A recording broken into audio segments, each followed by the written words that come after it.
السلام علیکم ورحمۃ اللہ وبرکاتہ۔ بسم اللہ الرحمن الرحیم۔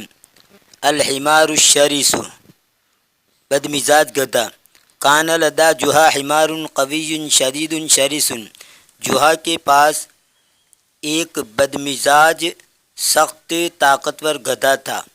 یعد ویرفس من یقترب منہ، وہ کاٹتا تھا اور لات مارتا تھا اس شخص کو جو اس سے نزدیک ہوتا تھا۔ فاخذوا جوہا الی السوق، جوہا اس کو بازار کی طرف لے گیا۔ ووقف بجانبہ یعرضہ للبیع، اور وہ اس کی ایک طرف کھڑا ہو گیا تاکہ اس کو بیچنے کے لیے پیش کرے۔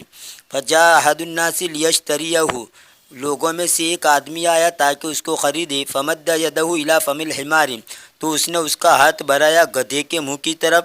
لیعرف عمرہ حسب العادۃ، تاکہ وہ اس کی عمر جانے عادت کے مطابق۔ فعدہ الحمار عدۃ بالغۃ، گدھے نے اس کو کاٹ دیا عدۃ بالغۃ، زبردست کاٹنا، یعنی بہت زیادہ تیزی سے کاٹا۔ فراح الرجل یشتم الحمار ویسبہ، بس آدمی گدھے کو گالی دینے لگا اور برا بھلا کہنے لگا۔ شتم یشتم کا معنی بھی گالی دینا، شتم یشتم کا معنی بھی گالی دینا اور سب یسب کا معنی بھی گالی دینا۔ وترکہ وانصرف، اور اس نے اس کو چھوڑ دیا اور لوٹ گیا۔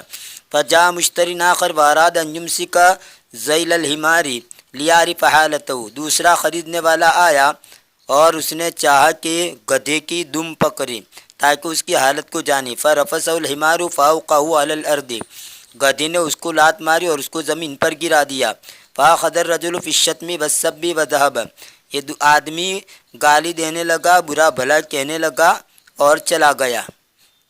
وکان الدلال یلاحظ ذلک کلہ، اور دلال یہ سب کچھ دیکھ رہا تھا۔ فاقترب من جوہا، وہ جوہا سے نزدیک ہوا۔ وقال له، اور اس کو کہا، ھذا الحمار لا یبتاع احد فهو یعد ویرفس، فهو یعد، یہ سمیع اسماء سے پڑھیں گے، فهو یعد ویرفس، یہ گدھا کوئی اس کو نہیں بیچتا خریدتا ہے، وہ کاٹتا ہے اور لات مارتا ہے۔ فقال له جوہا، جوہا نے اس کو کہا، نعم ہاں، وانا لم احضره للبیع، اور میں نے اس کو بیچنے کے لیے حاضر نہیں کیا۔ وانما جئت به، اور میں اس کو لے کر آیا، لیعلم المسلمون ماذا یصیبنی منہ، تاکہ مسلمان جان لے کہ اس کی طرف سے مجھے کیا پہنچتا ہے، یعنی کیا مصیبتیں مجھے لاحق ہوتی ہے اور میں کتنا اس کی طرف سے برداشت کر رہا ہوں۔